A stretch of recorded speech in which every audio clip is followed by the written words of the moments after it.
Oh, I meant to tell you. Yes. Yeah. On Sunday at the Sam Darnold show. On Sunday, he was like, "Hey, are you Michael-Shawn?" I said yes. And then he was like, "Yeah, man, I love your stuff. I'm here from like Scotland. I used to listen to you on Heed the Call." I was like, I love it. Wow. And this is just in the line getting coffee. And now you're back on the show.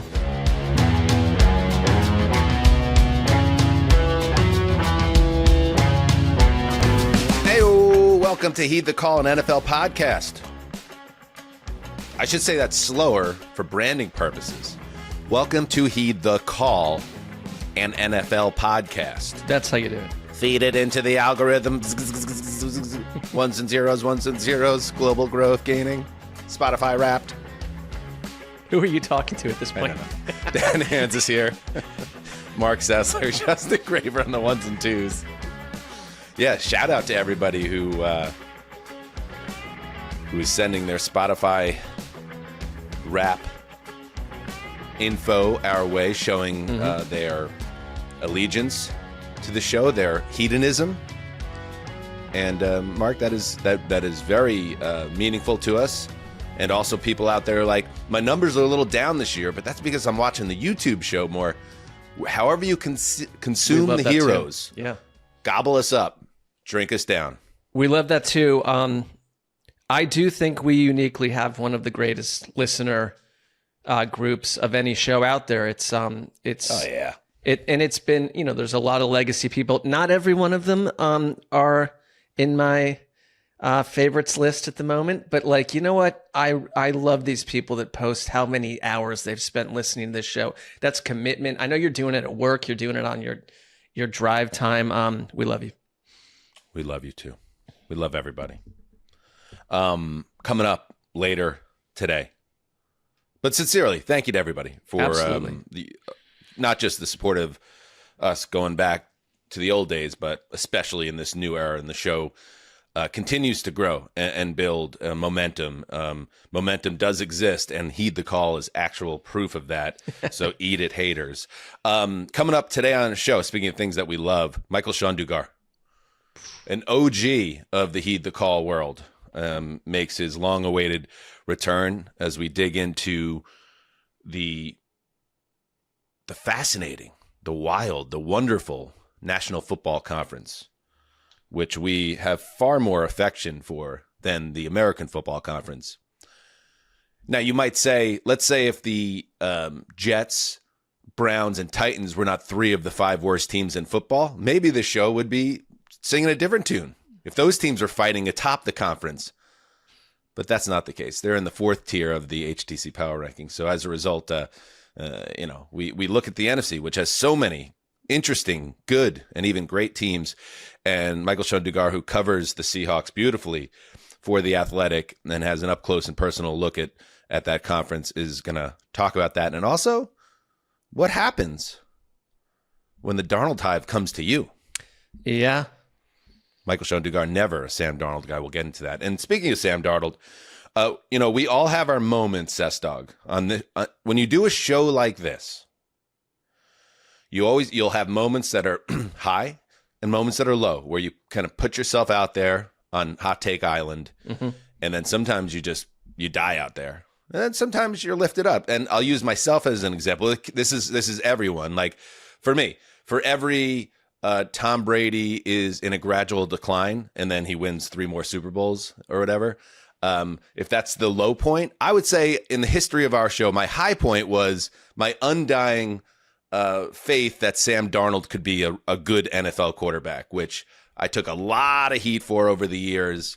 But I always thought Darnold just needed a better landing spot and needed better coaching and better surrounding talent, and he could become a real starter. And that's exactly what happened. So that was a W for the old Zeuser. Mark has a bunch of W's that he keeps in his mind at all times. And maybe we'll share later. I'm not able to track my win-loss record as much. I can't remember what happened yesterday for the most part. So. Right. Actually, yeah, I take that back. Mark, this is the first podcast he's ever done. This is goldfish stuff with Heed the Call. But yeah, and along those lines, something I said on Sunday's show, after the Seahawks had that tremendous shutout performance by their defense of the woebegone Vikings, the team that Darnold helped resurrect a year earlier before going to Seattle, I did share, Mark, my thoughts that, like, should be worried about Sam Darnold a little bit as he quietly, I feel like, hasn't played so hot in the last month or so, month and a half. Yeah, even not if you look quietly, at the stats. but yeah, you're right. Yeah. I mean, quietly in the fact that it's not really a talking point, because when you win 26-0, for instance, against the Vikings, it overlooks the quarterback. But he does lead the NFL in turnover-worthy plays. We'll get into that with Michael-Shawn Dugar, amongst other things. But I'm just curious. I always knew Darnold could be a good quarterback. Now, the one thing I never said is, can he be a championship quarterback? And that's like one of the big questions that we need to find out about the NFC, because the Seahawks are otherwise ready to go. And with that said, I decided, as we get into today's Wednesday end-around show, to unveil the NFC pyramid of quarterback confidence. Like how I feel, the NFC QB Confidence Pyramid. That's another way to put it. And look at this graphic put together by Gravy. Check it out on the YouTube show. What do you want to do with that subscribe button, Mark? You want to smash it. Smash it. With your right hand and then with your left hand. Break your keyboard. We will not reimburse you. Anyway, so this is how I see, when you look at the teams that are currently, there are 10 teams currently in the mix in the NFC. 7 playoff spots, right? 7 playoff spots now? Is that what it's up to? Correct. Yeah, we're getting there. We're getting up there. We're going to get to 16 eventually. Yeah, it's going to be the NHL from the 80s at some point. So the 7 teams that are currently in playoff positioning as we head toward week 14, and then the 3 teams that are in the hunt right behind that group. So I decided to take those 10 QBs, put them in a pyramid. The bottom of the pyramid, which is where we're going to start, are the quarterbacks I have the least confidence in. And Mark, you let me know, Justin, you let me know if you agree with my NFC QB confidence pyramid as we look ahead to the home stretch of the regular season and the playoffs. Let's do tier 1 of the pyramid. All right, this is not a disrespectful shot, Chicago Bears fans, at Caleb Williams, who I know is progressing, and I know the Bears have won relentlessly this season, but I have Caleb Williams and Bryce Young together at the bottom of this pyramid. They have they just have to show it, because we haven't seen them in a big spot in December, in January. I have them at the bottom of the pyramid, but obviously that could change a lot based on the next 2 months. I mean, I agree in the sense that if Caleb Williams were in a different tier, I'd kind of ask why. How do we know that? So yes, and Bryce Young, it feels like the whole team is a weekly proposition, and Bryce Young is sort of the symbol of that. So with you, Justin, you good with this? No issues with this. Thank you, Justin. All right, let's go to the. That's what we're paying for, folks. That was right to the point, and right I like there. that. Yeah, just cutting out all the fat. No bullshit zone with Justin Graver. All right, the next tier up. So those guys, they still have to prove something. All right, so this is the second tier: Brock Purdy and Sam Darnold. I feel like they're a perfect grouping together. I feel like Purdy, for all the things he does well, and as I've said on the show, the heaters that he can get on where he's almost unstoppable in that Shanahan offense. He's also prone to what happened 2 weeks ago, becoming very turnover heavy and taking a lot of risks. And, you know, those bad Purdy games are very much like the bad Darnold games where it's like, whoa, does he have 3-4 turnovers? And wait, if you watch his game tape, could he have like 5 or 6? They're similar like that. So I think there is a little bit of a higher ceiling and a lower floor here, but the floor is not so low that they're in the bottom tier because they've proven themselves to a certain extent. But I got to put Purdy and Darnold together. Where do you stand on that one? Okay, like I think you were really fair with Darnold, and I appreciate that you didn't like put him somewhere else. Purdy's taken the team to a Super Bowl. He's won playoff games. He's been very consistent for the most part in the regular season. This year's Purdy is a little more of a mystery. So I don't have a problem with this year's Brock Purdy being in that. You know what's funny? I think this is the same exact Brock Purdy as we've always seen. I don't see a difference I know he was injured earlier this season, but he's always been a little more hot and cold than I think people even realize. I've never been the biggest Brock Purdy fan either, fairly. Right. I thought they should have thought twice before giving him that contract. I just think he's again, if the goal is to win a Super Bowl, he did have a chance at the end of that Chiefs I know, Super like Bowl. that thing is he's taken them there and very nearly won a Super Bowl. But I think Purdy is one of those quarterbacks that are, and Justin, I love to know what you think. Like different people are going to see Purdy through a different lens, and it's fair. Same with Darnold. Yeah, Justin. Yeah, I agree with Mark in the sense that, like, if I had to rank, I was hoping you were going to have another 3-word answer there. It would have been funny. 2 quarterbacks, that I would put like Purdy above Darnold simply because of the been there before thing. Whereas Darnold last year, when it really mattered against the best teams he faced in those last 2 games of the season, regular and playoffs, he didn't look like a guy that you should have a lot of confidence in. Obviously, that could be like matchup based, and we'll give him another chance this year to go prove he can do it. But I think putting them together based on what we've seen from Purdy this year does feel fair. But I would have more confidence in Purdy than Darnold. Yeah, and it's kind of heartbreaking. And also, again, when you talk about sports are dumb ultimately, the Brock Purdy's final throw of Super Bowl 58, when he drops back to pass in the red zone, he has a receiver open for a touchdown. I think it was, who was it? It was Juwan Jennings. But Chris Jones blows up the play. It forces him to rush the throw. And as a result, the 49ers have to settle for a field goal, and then Patrick Mahomes does his thing. If he hits on that pass, if Chris Jones trips on his shoelaces, of course he's not going to be in this tier. right. But That's the thing. not Like, how it happens. it's like 12 seconds of football changed his tier. Yep. And that's the way it goes in sports. All right, now the next tier. What a name. So here's the next tier is the second to highest tier. It's the tier where I feel confident that these guys can get it done in crunch time this season, that they will be individuals who can be the difference, not just be along for the ride, but be difference makers in separating in this very tight NFC. I have Jalen Hurts, Baker Mayfield, Jordan Love, Jared Goff all grouped together. I would imagine there's going to be some Eagles fans push back against Hurts. Not only has Hurts been there, he's won a Super Bowl. He played awesome in the other Super Bowl. He's proven.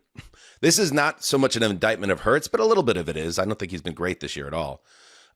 This is an indictment of the entire Eagles offensive operation and the fact that they've struggled so much, and the offensive coordinator is getting his house egged, and I don't trust the head coach to have the answers. And we've seen this team melt down before. That was enough to take him out of the highest level of confidence that I have in him. So it's more structural than player.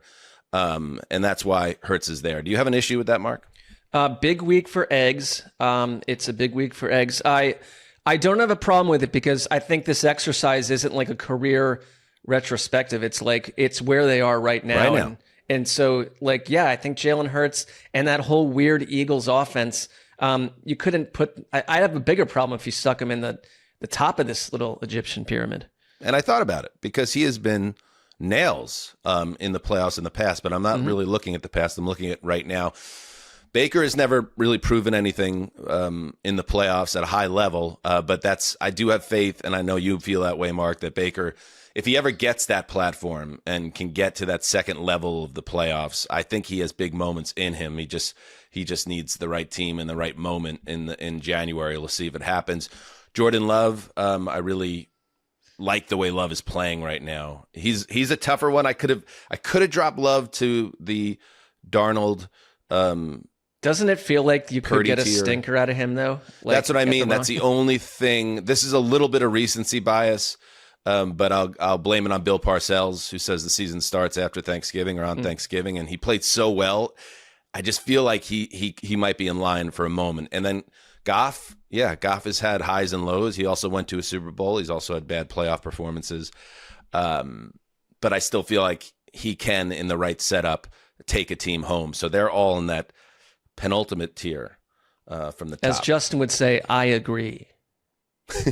So you're good with all of those. No, I think it's. I don't think I'd make any major changes to this list so far. I see where you're coming from. It's about this season and what's happening in the present right now. I guess I'm just too good at this. I was hoping for a little discourse. Gravy, Well, we what do you did. got? We had a little disagreement Yeah. on the, but I can't help it. If I nailed it, what are you going to do? I can't get things wrong on purpose. Yeah, I wonder about. I mean, it's tough because of what you said. Like, I have always felt that Jalen Hurts is propped up by the team around him in terms of like he's not doing the same things as the top passers in the sport. But at the same time, like, he's been farther than any of these guys in the playoffs. Jordan Love had a pretty good playoff beatdown of the Cowboys not too long ago. Goff made it, they lost to the Commanders in a game they were heavily favored. Baker won the first game in how many years for the Browns in the postseason? So you have some confidence in him to be able to win. 106 years, I believe it was. But yeah, I can't disagree. Like, honestly, I think you have done a fine job, Dan. I mean, let's just call this podcast Nailed It. Goff is maybe the one guy that if we're saying Brock Purdy is below, like Goff is above Purdy, like, I don't know. Part of me Take a stand, Mark. I kind of think Goff belongs next to Brock Purdy. Okay. I respectfully disagree, but I see where you're coming from on that, which takes us to the top of the pyramid. They got two guys that I feel the most confident in right now when they get their opportunity in January, if they get their opportunity in January, that they're going to ball out. Matthew Stafford, who's been an MVP candidate this year. I know he struggled a little bit against the Panthers, but I'm going to give him a pass on that. He's been incredible this season. And Dak Prescott, who I think is playing the best football of his career. I feel like he's been unfairly scrutinized at times in his career because of who he is, the team he plays for. But you watch that guy play week to week this year. I just feel like I'll use a baseball analogy, like waiting years and years for Aaron Judge to have his October moment. And then he played great this past October. The team let him down. But like, it was like, there it is. That's the guy we've been waiting for in the playoffs. I feel like Dak has that moment in him. The team just has to get there, and it's not going to be easy. I can't agree with that one. Okay. I think Stafford absolutely is. He's a cowboy, not a Dallas Cowboy, but just like a roaming cowboy who you trust to take care of the day and the task at hand. I've never really seen Dak do it. Okay. It's a Cowboys thing too. I get that, but I'm putting Dak in the tier below. So you're those people.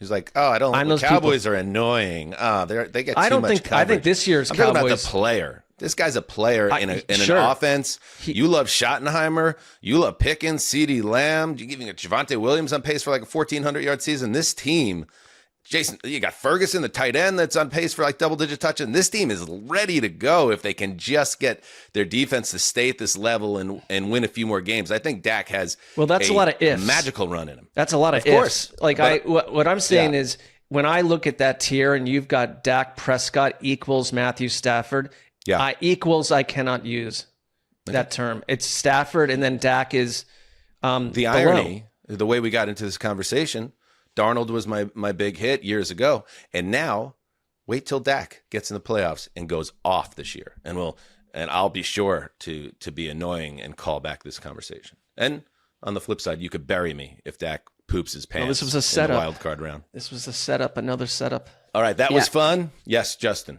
I was going to say, I'm kind of with Mark there just because of the past playoff performances of Dak Prescott, where it feels like if this was a regular season tier, absolutely they belong together. But if you're talking about who am I confident is going to get to a Super Bowl? But the ball, Noah, looks forward in time, not into the past. I agree. Says otherwise. But it's a projection for Dak. Apparently, so. It's a projection for Dak, whereas with Stafford, it's like full confidence. Yes. So that's where I'm at. Fair enough. We'll take that out in post. Cool. All right, let's take a break.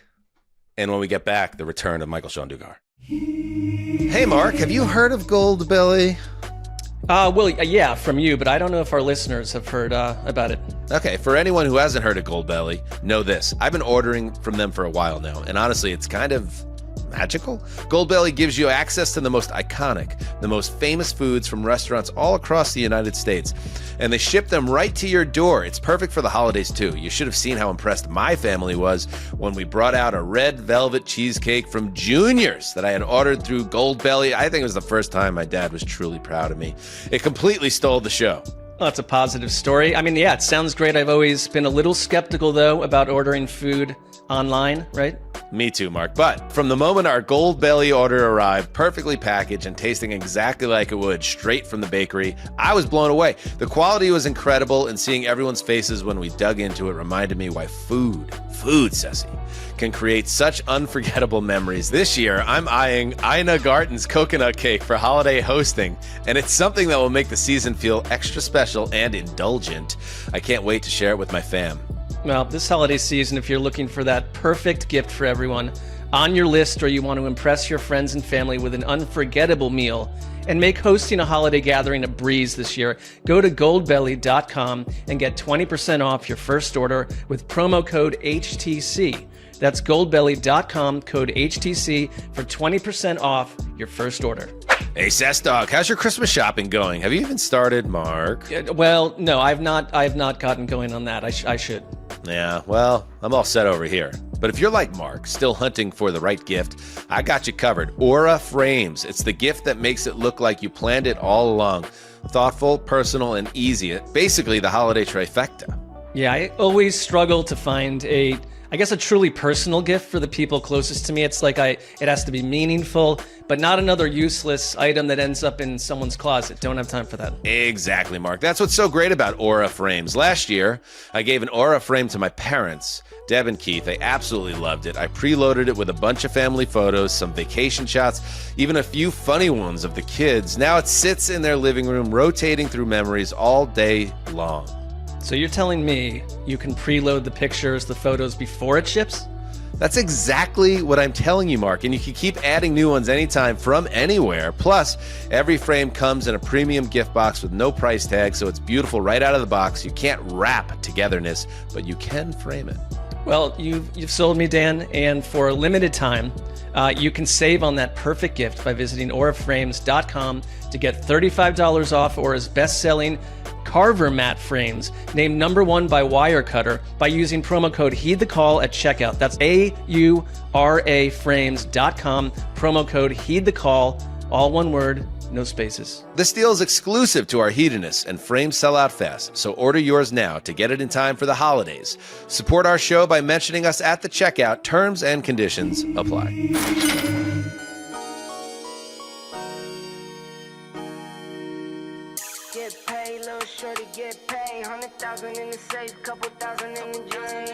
Is that? Is it? I think it is. That's Michael-Shawn Dugar's theme music. An OG of Heed the Call. He's a dad again. That's right. He just put out a book. Also right. He's Same still week. covering the Seahawks. Oh my goodness. And yet he's still alive. Money Mike Dugar, welcome back to Heed the Call, my friend. Oh, thank you guys for having me. Love the music. Haven't heard it in a little bit. Yeah. I'm father of two now since my last appearance. My book has since dropped since my last time. Those things happened in the same week. Busy week. Yep, the franchise, Seattle Seahawks, a curated history of the Legion of Boom era. You can get it at Amazon or wherever you get your books. What's the response to it? What are Seahawks fans saying about your book? And the response has been it's been really good. You know, the book is not a linear retelling of the Legion of Boom era, because I just found that really boring after like 30 minutes of drafting chapters. I was like, this is going to suck if I do it this way. So it's like a more curated, I bounce around, very, very inspired by the Last Dance documentary of how you started in 1998, but now we swoop back to like Scotty's childhood, and then we come back to this. And so I designed it that way. And I feel like people really respected that, saw the vision with it, and got to the end of the book and like, oh my God, okay, it all works together. I think the real one in the Last Dance that inspired the whole style is how they did Steve Kerr hitting the shot in the finals, where it's like, all right, you already know the story, but then like, all right, we talk about all this stuff with Steve's dad and everything and how that meant to him. I think that's also when they weaved him, like Mike punching him, and then you like whoosh back to the finals and you're like, whoosh, and you're like almost crying because you're like, wow, that was just incredible. So like I liked that, and I designed it that way and wanted to get at like the heart of what made the team special beyond just like recapping plays that are already on YouTube, you know. And the fans really gravitated to that. So that's been amazing. I'm also shipping signed copies to people as well. All they gotta do is DM me on any platform. We basically got like an assembly line here, me and my hardworking wife. Just we're signing, we're shipping wherever you are. We signed a couple of Scotland, I think, last week, Switzerland, Ireland, France. Gotta hit up couple the of Swiss. UK going out today.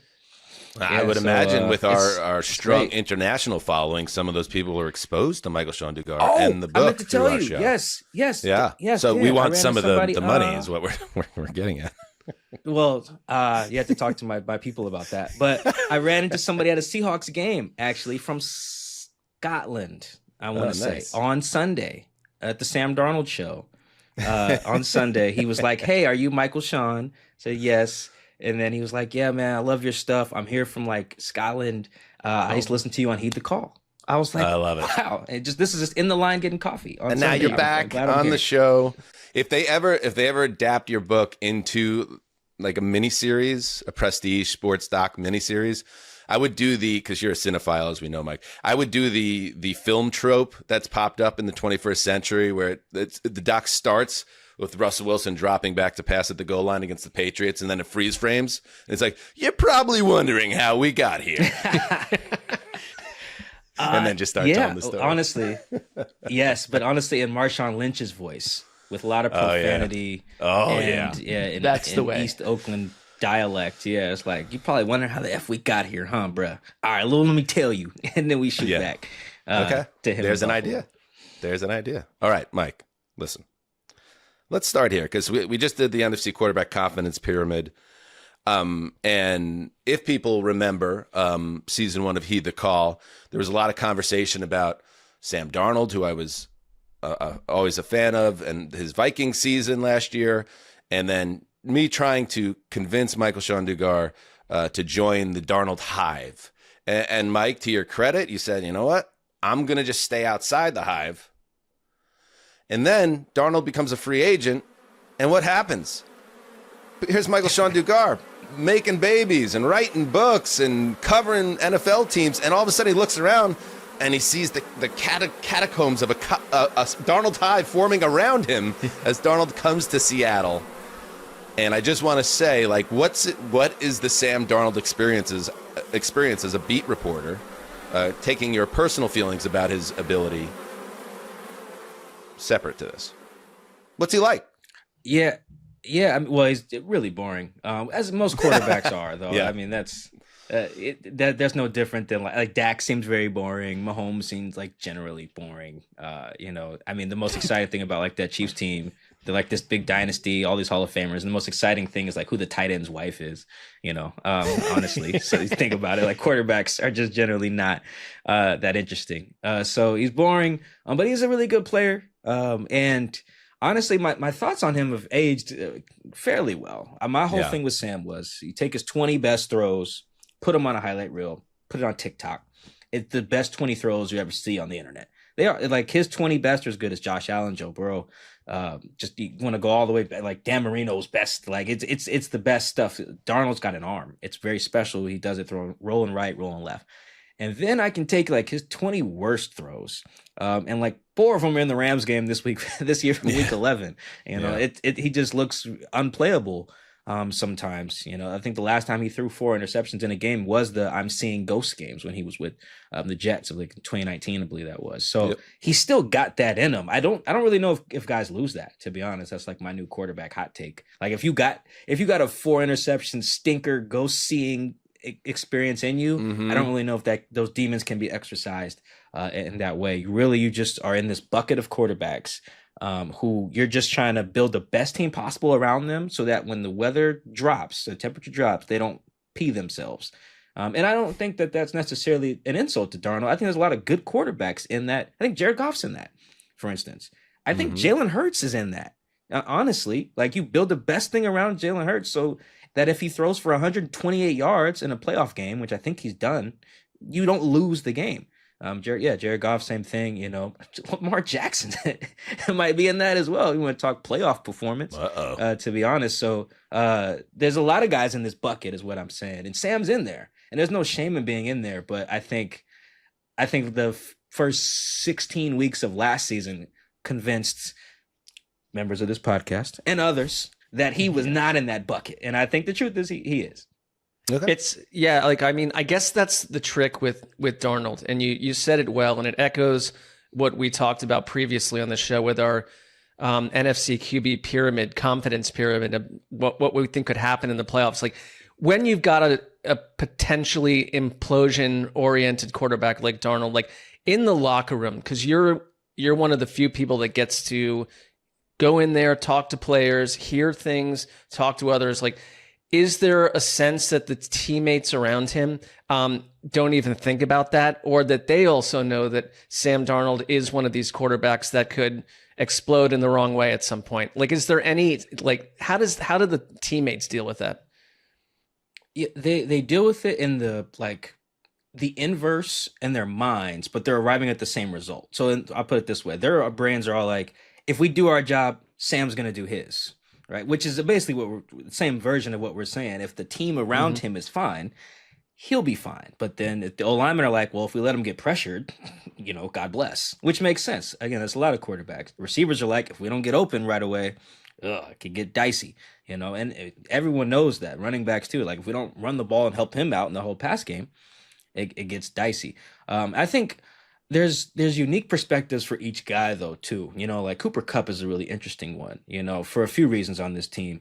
He had 1,900 yards before, so he has really interesting perspective on what Jackson Smith-Njigba is doing, which is really cool to be able to talk to Coop about that. And then he also was on that Rams team that beat the snot out of Sam in the wild card round. And then there's somebody like Shaquille Griffin, former Seahawk, who doesn't play much. He's back now, but he was on that Vikings team with Sam. And now he's their teammates again. So there's a lot of people who have different perspectives that I feel are valuable. And everyone kind of knows we got to do our part. Like Sam's really good, but he's not a superhero. And that's right. You don't fine. put it on his shoulders. You're not putting the whole whole thing on his shoulders. And I guess that's a good way to transition into, well, first I'm wondering if if part of this with Kubiak and how they handled this home stretch, because he does lead the NFL in turnover worthy plays, but also to your point, he also has looked incredible at times this season. But like the strength of this team is the defense under Mike Macdonald, and you wrote a really good piece focusing on Leonard Williams and Byron Murphy. Like it's Leonard Williams and Sam Darnold. If only one team could have them together when they were in their early 20s. But Leonard Williams has been an absolute monster with Seattle since the moment they got him from the Jets for a second round pick. And what we saw against the Vikings. Now that was a weird one because the Vikings absolutely botched their entire season because of the quarterback room, and Brosemer had no business being on an NFL field for that. So like that game, I don't want to like get overboard and be like, oh, it's the new Legion of Boom. But this defense, like how special do you think this defense is top to bottom? And is it something, if they could find the right balance with the offense and the risk taking, is this a Super Bowl winner potentially? How big are you in on this Seattle team? I think the defense is that good. And a stat to another way to look at what Sam's doing, like he's still top 10 in EPA per dropback, despite leading the league in turnover percentage as well. So forget turnover worthy plays. He's actually turning it over at a higher rate than Tua, a higher rate than Geno, but still he is still right there with Stafford in terms of down to down efficiency. That shows you how good he's been when he's just not giving the ball to the other team, which is a weird sentence, but I mean, anyone who's watched Sam's career is like, yeah, that makes sense. If he doesn't throw a pick, he might throw a touchdown. That's how good he is. But it goes to the defense. I think if Sam just doesn't lead the league in turnover percentage in the last month and a half of the season, they can be a Super Bowl team because that's how good the defense is. And I think the defense, when I look at them, I look at like stuff that I can measure on a snap to snap basis. Like splash plays are great. Turnovers are great, but like there's a reason that the Seahawks and the Texans, for instance, have better defenses than the Bears, who lead the league, I believe, in takeaways by a pretty wide margin, I think, too. Because splash plays are cool, but down to down consistency is how you be great.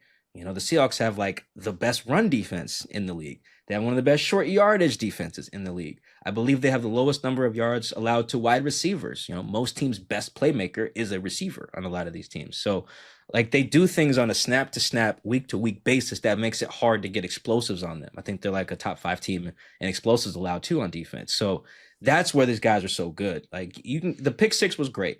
But I thought some of Ernest Jones, who had that pick six, were way better than either of the two interceptions that really just landed in his lap. They weren't like the most amazing defensive plays in the world. And I think that's what makes these guys great. It's what makes Leo so great. He's leading the league in defensive in sacks right now. So is Byron Murphy II, their second-year first-round pick out of Texas. They both have 7. Like that's what they do every play, whether a run game, pass game, is why these guys are going to be so hard to beat. And that's why even the Rams, I won't say struggled, but like they didn't run away with the game. They had 4 interceptions. You know, Jason Myers has a bit of a stronger leg, and they lose that game anyway, the Rams do. So, yeah, I'm in on these guys as a contender for sure, because when you play high-level defense like that, and you do have an explosive offense that they do have, Sam leads the league in explosive pass percentage, you can beat anyone on any field, I think, in January.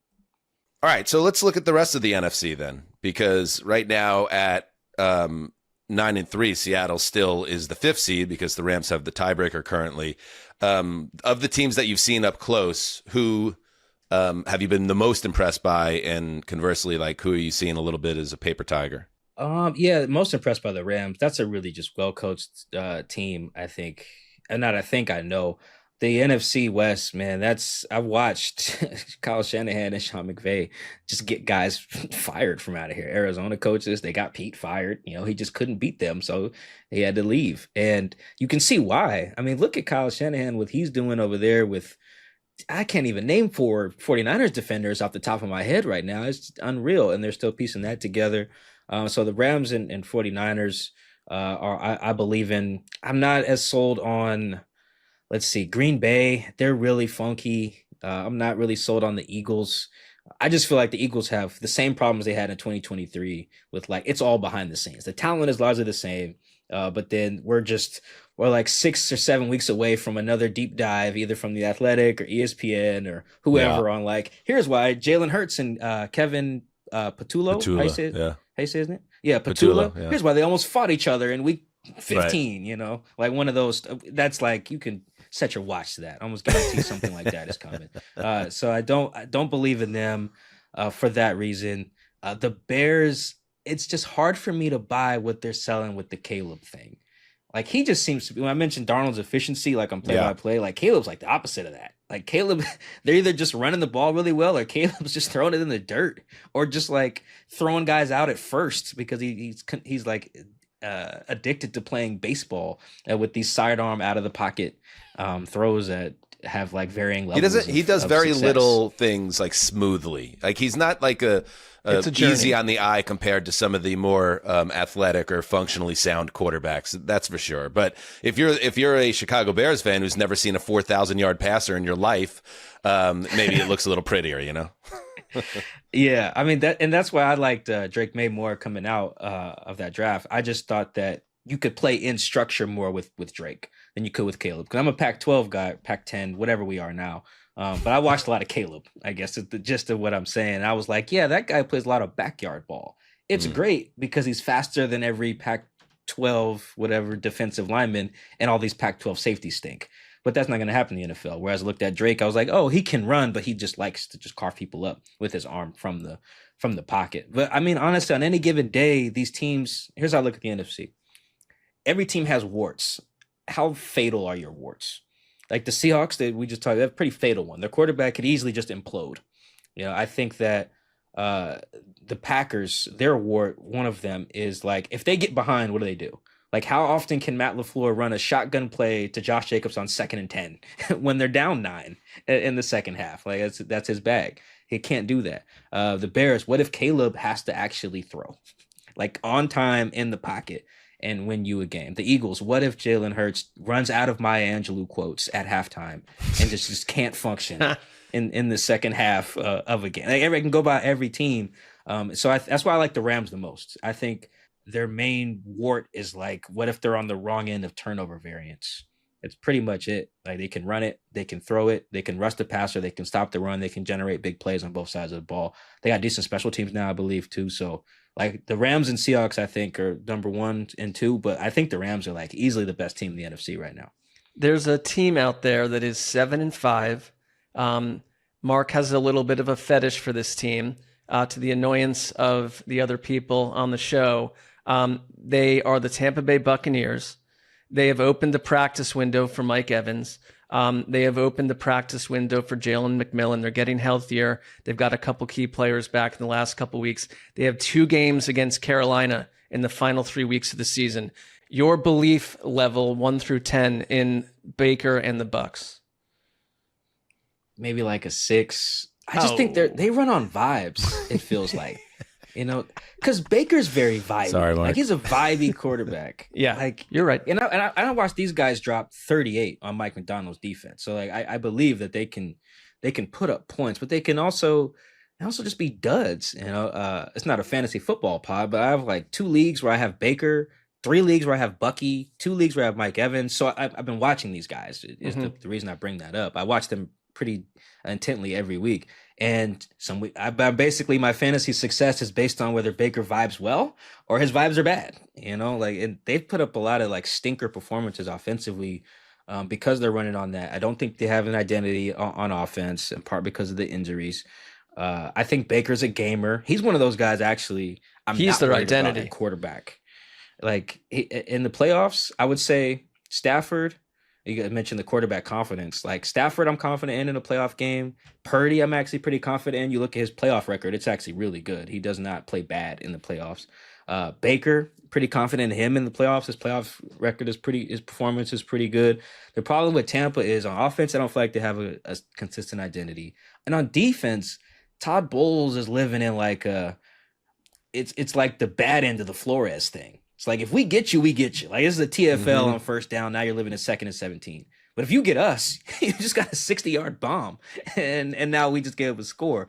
I just don't think you can live in that world, which is why I like Mike McDonald's philosophy so much. He's like, we can limit explosives, but we can also stop the run as well. That's why their numbers are so good. So I believe, actually, I honestly think, guys, if the Seahawks or the Rams are the 5 and they go to the NFC South winner, they're just going to beat the snot out of them. That's like my early hot take. The 5 is going to smoke the 4, whoever it is, whether it's Carolina or Tampa. All right. Before we let you go, Mike, you mentioned Mike McDonald, by the way. Let's go into the world of Vegas.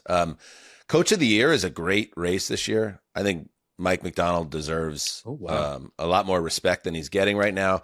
Vrabel's running away with it. You imagine it makes sense. And anyone that saw my opening to the Monday Night Show might think that I would be angry about this. But when you go from a top 3 pick to 11-2, and obviously everything he's done is working, yeah, I get it. He's minus 270. Ben Johnson all the way at 275. Mike McDonald 650, and then everyone else from Steichen to Cohen to Kyle Shanahan, Peyton, Canales, Schottenheimer are all deep long shots. McDonald has done the job, hasn't he, Mike? Like, full buy-in over there. Yeah, and I think that the way I measure coaches know how the job they do, the quality of it, is like how much of what you are is embodied in your team. Vrabel really shows. I knew Vrabel would be a good coach. That was just the easiest thing in the world. When they hired him, it's like, yeah, they're going to go back to the playoffs because all these guys have these coach speak, these isms, and some of it just sounds crazy. Like when Matt Patricia says things, they sound stupid. Like, we're not going to do that, Coach Patricia. No, we don't believe in that. Right. But like Mike McDonald has gotten these guys to believe in a lot of the stuff that he talks about. These little Mike McDonald isms that just come to life. Like one of them is like, it doesn't have to be close. Like they just want to go out there and beat the snot out of people. And what do you know? You look up, and the Seahawks have the best point differential in the league. I think they're at plus 133. So, it comes to life. They call, one of the things I like culturally, they call the practice squad the ready squad. They changed the name. They printed shirts and everything, hats. Because they're like, Good what? coach move. Classic coach move.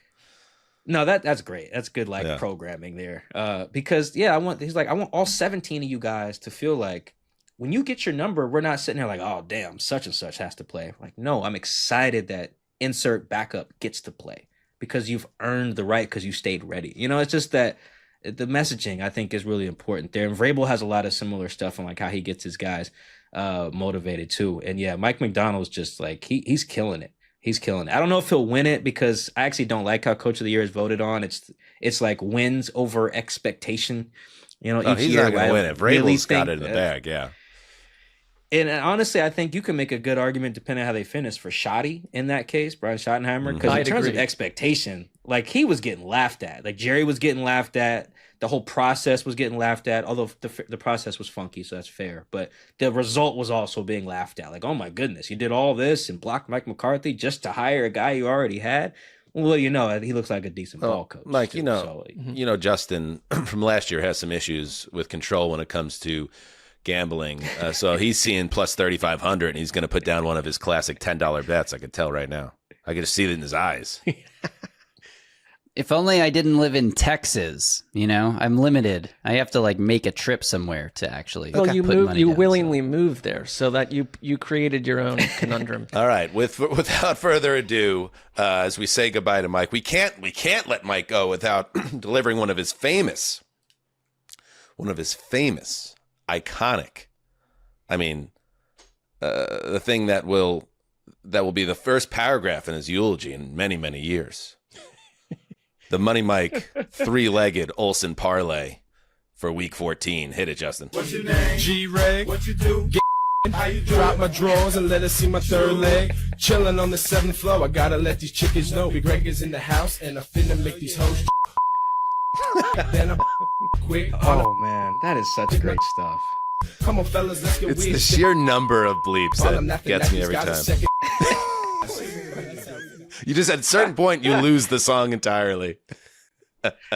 Oh man, what great stuff. Oh man, I miss doing the three-legged parlay. Also, I can't say I miss it because it didn't happen, but I missed being on the show this time around because I would have loved to hear the Mark diatribes about his Browns. You know, because they're just so relevant and so topical every week for reasons that warrant a diatribe. I am physically and emotionally scarred at this point, and there are verbal rants that occur at times, and we miss having you hear them. All right, let's man. get into Yeah. it. He's a survivor, though, Mike. That's the good news. Your three-legged Olsen parlay for Week 14. Can I do the Cowboys game? You can do anything you want. Does that work? Okay. Full cool. freedom. Let's see. Yeah, I like. Wow, I can't believe the Cowboys are +3. Yeah, hammer that. So let's go Cowboys +3. Okay. That's Seahawks Thursday night. We're going to get to that minus- recap preview next. Cowboys +3. Yep. Okay. Seahawks -7, and I'm seeing Texans +3.5. I love it. I love that all the way. I'm very bullish on Houston, D'Amico Ryans, all that. I can't believe they're even dogs, to be honest. So yeah, I I'm love with that. you. We were talking about that in the power rankings. I have the Texans going upwards. They're putting it together. So there you go. Cowboys +3, Seahawks -7, Texans +3. Was that what it was? I saw Texans +3.5. They're getting 3.5 on BetMGM, which is a partner of the Athletics, so I'm a company man here. But All right, good. Look at you. I'm seeing +3.5. All There you right. go. Money Get your Mike Christmas Dugar. presents off that 3-leg. There it is. You've said it all. At Mike Dugar on Twitter. Like you said, reach out to him. Buy the new book. You can even get a signed copy. And whether you're from Scotland or anywhere else, it's been great. Great to see Money Mike go fully international. Absolutely. Yeah, man. Yeah, a big credit to you guys. You guys this heat is like just massive overseas. Like my guys in London tell me all the time, they're like, dude, this show is like it's the #1 show across the pond. I'm like, I can't do a British accent, or I would, but like, yeah, it's a lot of love. So I owe a lot of that to you guys. Like I said, literally just getting coffee on Sunday afternoons. Like, hey, I'm from the other side of the world, but I know you from this podcast. Nice to meet you. It's like that. And Mike, that's we the owe a piece of lot the to world you That's too, what we do buddy. this for. Because when we were, I remember calling you from my parents' house in Jersey when we were just putting together what the call was going to be, and you and Jordan both stepping up and giving us some structure and a little bit of identity in year one of the show was so important. And it's so great that you're on the show and continue hopefully have a presence as we move forward. Maybe Super Bowl week with the Seahawks. You know, Could be. Hey, yeah, I'll be all for it. Anytime you need me and the kids' sleep schedules align, you got me. all right, That's you're the man. that's a small window though during the week. I get to be it. Fair, but I get it. Shut it anytime down I at can 2. make it happen. That's what I say. Money Mike Dugar. Thank you, buddy. Thanks, Mike. Let's take a break. You know what the holidays mean in my house. Well, you don't. You don't live in my house, but you can understand. It's chaos. There's shopping, hosting, gifting, and about 1,000 little things in between. But I've learned to make it easier on myself at Bob's Discount Furniture. I love gifting, and honestly, why not go big this year? Forget about another candle. Right. Get a power reclining sofa for just $9.99, which honestly, that's insane. That's a great deal. They've got those sploosh chairs for kids. I know Sessler has one on his mind for himself. I also, I'm a Bob's guy. I got 2 outdoor rocking chairs and also got this storage bed for the bedroom. We have space issues at our house, Mark, and having the storage bed, I can put a bunch of stuff under the bed and forget about it forever, which is my goal. No, it's ideal for your type of household situation. There's some incredible items here, and if you're looking to freshen things up before the guests arrive, there are tons of smaller items too. Stylish decor, accent pieces, the works. Whether you're gifting, hosting, or just trying to make your space holiday ready, you can do it all without the stress. Shop, haggle, and hassle-free when you holiday the Bob's way. Bob's way, baby! Let's be honest, finding the right therapist can feel way harder than it should. Long wait lists, confusing insurance, expensive sessions. It's no wonder that so many people put it off. That's why I'm a fan of Rula. They make therapy simple, fast, and affordable. That's right, Mark. Rula connects you to over 15,000 licensed therapists and psychiatrists across the country, so you could find someone who really fits you. They work with most insurance plans, and copays start at just $15. Think about that. Less than a takeout lunch, but way better for your mental health. It's great. And Dan, here's the best part. Rula sticks with you. They help you book appointments, keep track of your progress, and make sure your care is actually helping. Every provider is carefully vetted, so you know you're in good hands. Getting started is quick. Answer a few questions, get your personalized list of in-network providers, and you could be talking to a therapist as soon as tomorrow. Thousands of guys have already used Rula to finally get the care that they need. Don't keep putting it off. Go to Rula.com/HTC and get started today. That's RULA.com/HTC. Take the first step, get connected, and take control of your mental health. All right, we are back. Yes, I sincerely meant what I said. I always mean what I say on the show, but what Jordan and Mike brought to year one of Heed was so important for us. So great to have Jordan still in the mix and to get Mike back on the show and really get a chance to dig into the Seahawks with Mike, which we've never really had a chance to do. They're number 2 in our power rankings, and like what he was saying about, Darnold, and I feel like there's a slight, I'll put it this way, Cessy. I feel like there's a slight adjustment that they need to make in terms of reining in the quarterback and protecting themselves, and I think they could win even with the wide receiver not being on pace for 2,000 yards. I think they could level up, which is a dangerous and scary thing to think. Mm-hmm.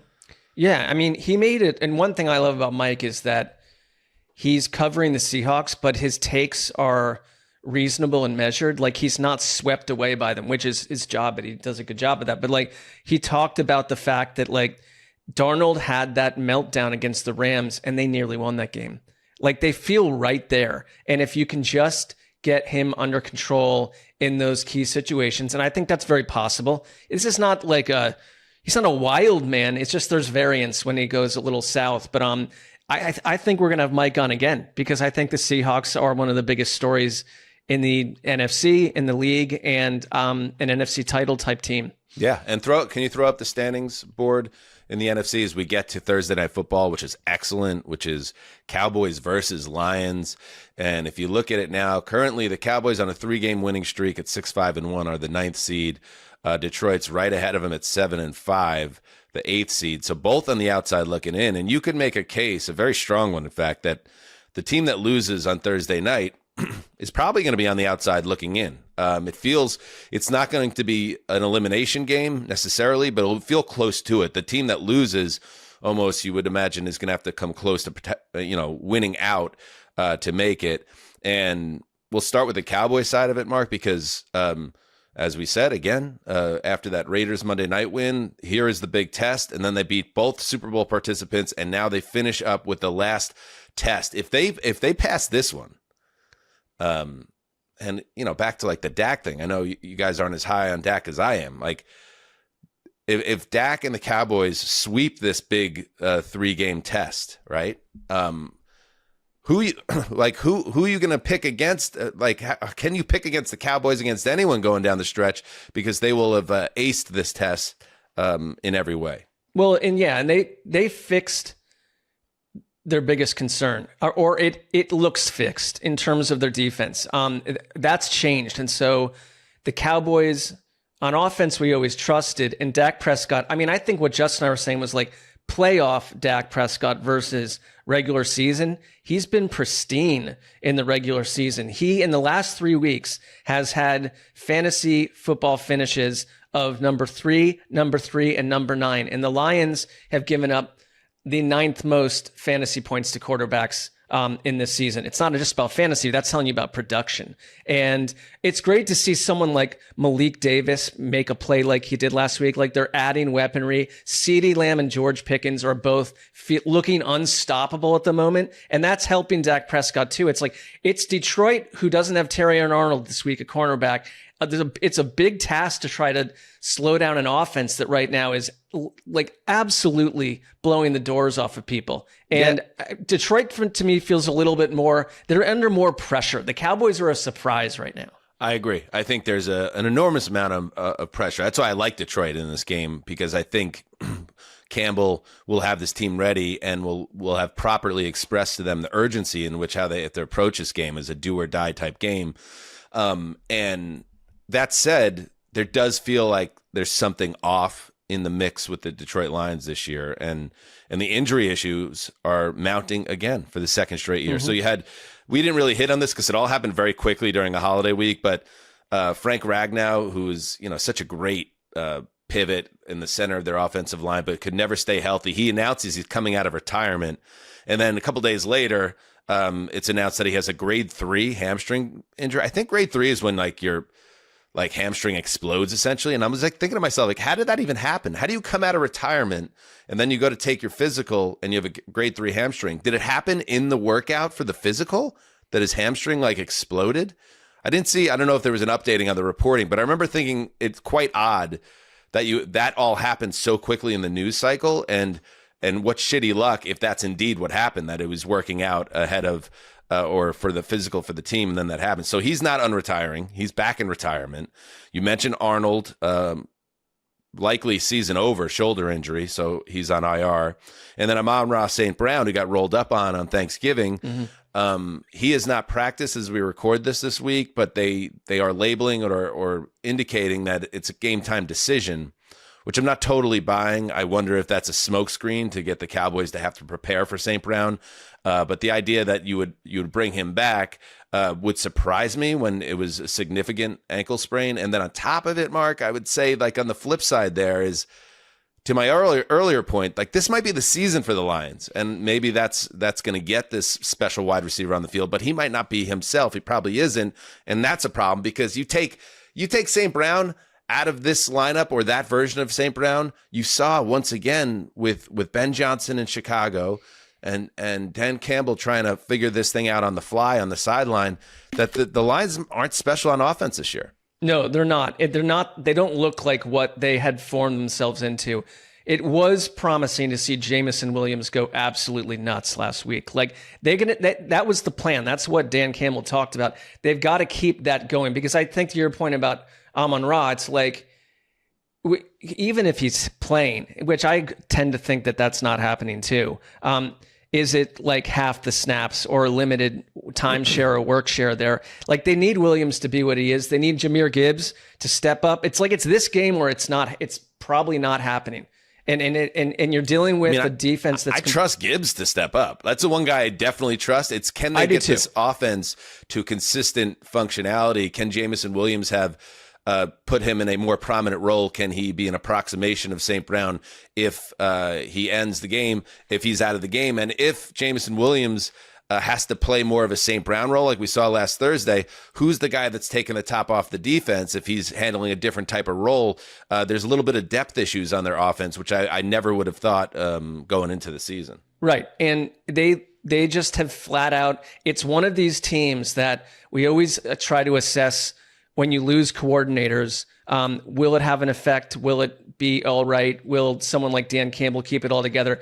I think there is definitely like a talent vacuum here in terms of like the coordinator position. Like I see it with these Lions, and they're trying to work their way through it. And I trust Dan Campbell as much as I trust any head coach in the league to keep the emotional side of the team together, and that's still intact. But they just look less punishing. They look different to me, and you're getting the Cowboys at the worst possible time. And can Dallas handle the biggest spot they've been in all season? We need a Thursday night game of this magnitude, and here it is. Yeah, it's going to be great.